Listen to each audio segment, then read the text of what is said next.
Ô mulheres, quando deixamos de ser guiados pelo Espírito, estragamos até as promessas de Deus. Quando a gente fala demais, quando a gente dá pitaco demais, quando nós achamos que sabemos demais, nós podemos estragar gerações. Provérbios, capítulo 6, versículos 16 a 19. 6 coisas o Senhor aborrece, e a 7ª, a sua alma abomina: olhos altivos, língua mentirosa, mãos que derramam sangue inocente, coração que trama projetos iníquos, pés que se apressam a correr para o mal, testemunha falsa que profere mentiras e o que semeia contendas entre irmãos.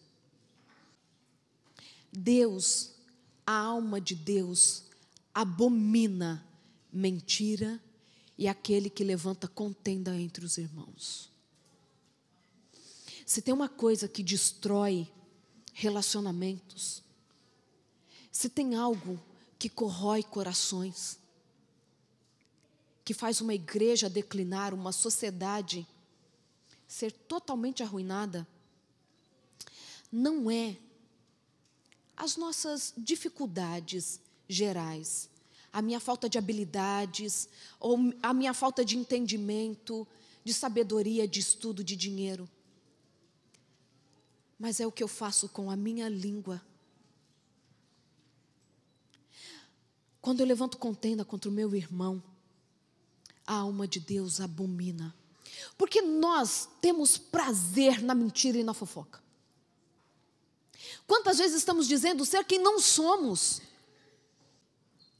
Queridos, quando a gente estuda na neurociência sobre fofoca, por exemplo, sabia que a gente estuda sobre fofoca?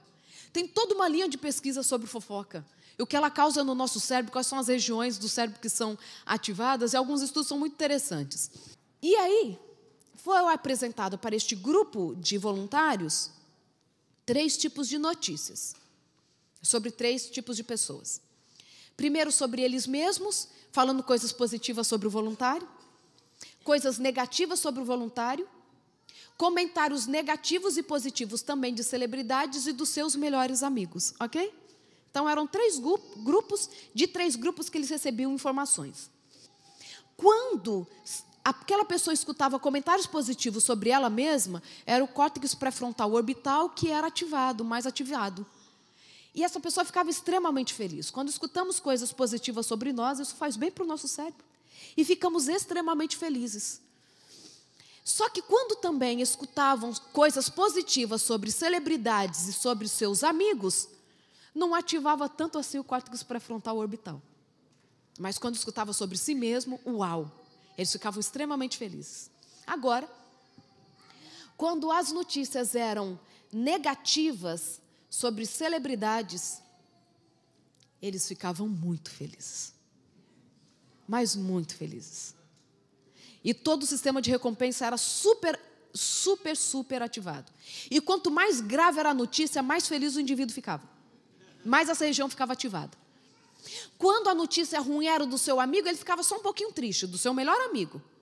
Mas quando a notícia triste ou um comentário, vamos falar um comentário negativo para não ficar falando de fofoca?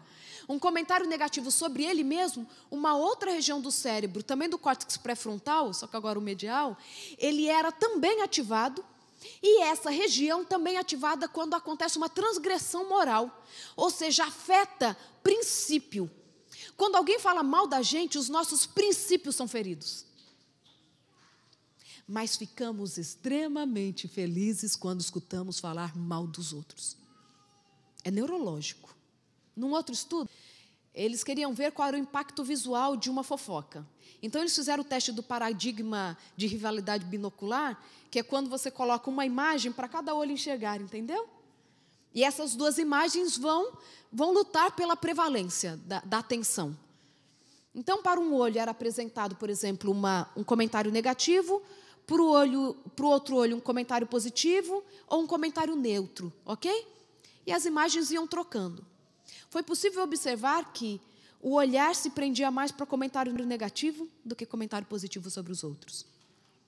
E mais uma vez, e ali os voluntários recebiam essa informação. Nós queremos saber como o seu cérebro reage diante de uma fofoca.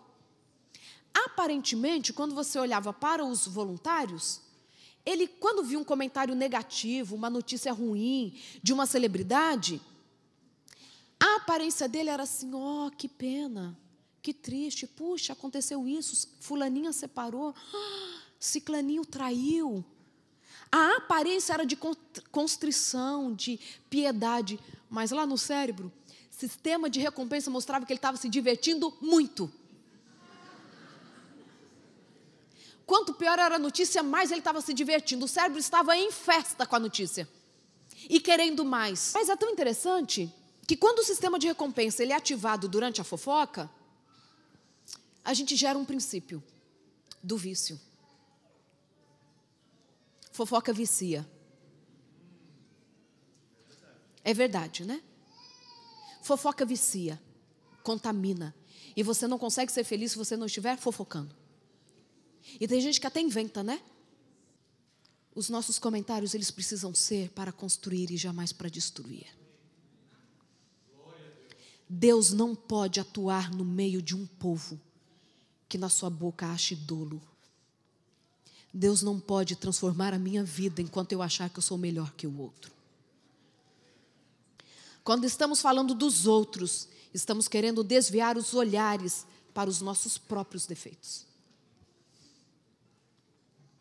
Aqueles que estão no meio do povo de Deus, achando que proteger-se a si mesmo é o suficiente, não vai participar da herança. Porque aqueles que nascem no reino de Deus se preocupam com os outros. Porque o egoísmo não faz parte daqueles que são transformados pelo sangue do Cordeiro. Porque a sua dor é a minha dor. O seu sofrimento é o meu sofrimento. Porque quando eu amo, eu sofro junto. Se a minha filha sofre, eu sofro. Não se engane. Ídolos não são só aqueles que nós estamos vendo uma imagem, nos prostramos diante e achamos que elas podem transformar a nossa vida. O ídolo pode ser simplesmente eu. Os meus desejos, os meus projetos, o meu jeito de pensar. Qualquer coisa que ocupe o lugar de Deus na minha vida, até a sua moral. Porque o jeito que eu penso é certo. Deus está falando para fazer assim, mas eu conheço um caminho melhor. Eu falei assim: Senhor, como que pode ser? Eu sou miserável. Eu estava falando de mim para Deus ontem. Sou miserável, como o Senhor pode me transformar? Como que eu posso ser melhor? Eu olho para os estudos científicos e mostram que o meu cérebro gosta do que é ruim. Que eu posso ter uma aparência de quem sofre, mas no fundo eu estou me divertindo com notícia ruim. Ah, queridos, Deus não nos deixa desamparados. Deus é aquele que pode mudar o nosso cérebro. É aquele que pode mudar as nossas vontades. Não é à toa que os 144 mil são aqueles que vieram da grande tribulação e tiveram as suas vestes lavadas no sangue do Cordeiro. Isso é graça. Porque as minhas obras não passam de trapo de imundícia. Por melhor que eu tente ser, por mais que eu me esforce, eu sou mau. Eu nasci mal. No meio do pecado, no meio do mal eu fui gerada. Mas o sangue do Cordeiro pode me transformar e quer me transformar. Não sou capaz. Não vem de mim. Custou a vida de um Deus, mas está à minha disposição. Porque Deus pode todas as coisas. Porque Ele me fortalece mesmo sendo fraca. Porque Ele me transforma mesmo sendo injusta. Porque Ele me renova mesmo já estando cometendo esses pecados há tanto tempo. Esse povo, nós, sofrendo no tempo do fim, sofrendo mais com as características dos nossos pecados do que com as tribulações da vida. O que mais nos faz sofrer não é talvez uma condição financeira que ainda não mudou, mas são as coisas que estão dentro do nosso coração. Aquilo que queremos mudar e não conseguimos. Mas Deus deixa uma mensagem para mim e para você. É a mensagem de Deus para você. Vou louvar o Senhor.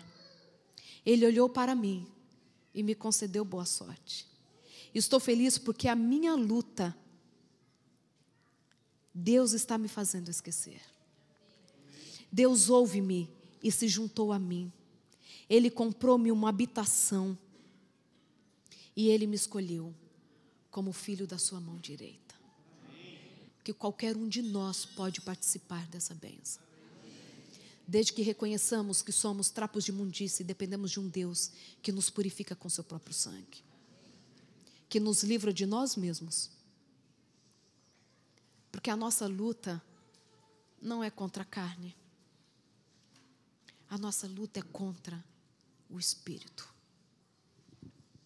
E é uma luta que só pode ser vencida com o sangue do Cordeiro. Os meus lábios só podem ser purificados por aquele que é puro. A minha mente santificada somente por aquele que pode mudar todas as coisas, porque é Ele quem me criou. Deus quer essa santificação para mim e para a sua vida. Não que venha de nós. Não que um dia seremos perfeitos enquanto aqui vivermos. Mas podemos ser aqueles que estão seguindo o Cordeiro já aqui na terra. Seguir o Cordeiro não significa que somos iguais ao Cordeiro. Mas que estamos imitando os seus passos, mesmo de forma torpe. Mesmo imitando de uma forma talvez meio caricata, mas estamos imitando, estamos seguindo, estamos tentando, porque Deus levará para o céu aqueles que estão em movimento, não aqueles que estão parados ou andando para trás. Olhando para frente, avançando, mudando, recebendo exortação, mudando o que precisa mudar, ficando triste com os próprios pecados. Você quer ser transformado por Deus? Você precisa ser transformado por Ele? Eu preciso ser transformada por Ele, para que dos meus lábios só saiam palavras de bênção, para que os meus olhos se prendam no que é bom, para que o meu coração se regozije com as bênçãos que os outros recebem, e que eu possa estar sempre abundante de amor para aqueles que aparentemente não merecem. Eu sei das coisas que eu preciso mudar, algumas, porque muitas delas o pecado nem me deixa enxergar. Mas eu quero que Deus sonde o meu coração, que Ele me transforme. Porque Deus tem uma nação eleita, povo santo, o seu sacerdócio na terra. E eu quero fazer parte desse povo, não porque eu sou melhor, mas porque Jesus morreu e quer que o máximo de pessoas saibam que existe salvação, que existe transformação, que existe vida nova e abundante quando estamos com Ele. Mas eu quero ajoelhar diante de Deus. Eu quero colocar o meu trapo de imundícia diante dEle e pedir para que Ele me livre do corpo dessa morte, para que as pessoas possam ver em mim a face dEle. Se não for para ser luz, para que nós estamos aqui? Se não é para trazer novidade de vida para os outros, por que eu quero ser chamada de cristã? Se for só uma teoria, por que estou presa com esse fardo que não transforma a minha vida? Eu quero que Ele habite em mim, de forma definitiva. Deus quer um povo, uma nação eleita, separada, que na vida prática mostre como é bom servir a Ele. Nós mulheres não podemos fazer parte do grupo das mulheres que falam dos outros. Nós não podemos fazer parte do grupo das mulheres que falam mal dos seus maridos. Deus quer que vocês, homens, sejam aqueles que são exemplo no trabalho de vocês. Que vocês inspirem os seus homens lá do seu trabalho, da sua convivência, a tratarem as suas esposas como elas de fato têm que ser tratadas. É hoje que Deus quer nos transformar em todos os detalhes da nossa vida. Permita que Ele entre na sua vida e complete a boa obra que Ele já iniciou em você. Porque Jesus está voltando. E Ele está pronto para nos receber. Porque se tem uma coisa que não transforma no céu, é caráter. O caráter a gente leva daqui. Não perderemos a nossa identidade. Só seremos melhorados.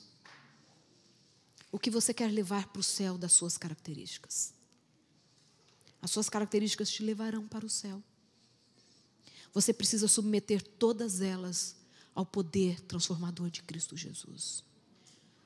Eu vou ajoelhar agora diante de Deus. E aqueles que quiserem, ajoelhem comigo. Vamos clamar pelo Espírito, para que Ele nos transforme.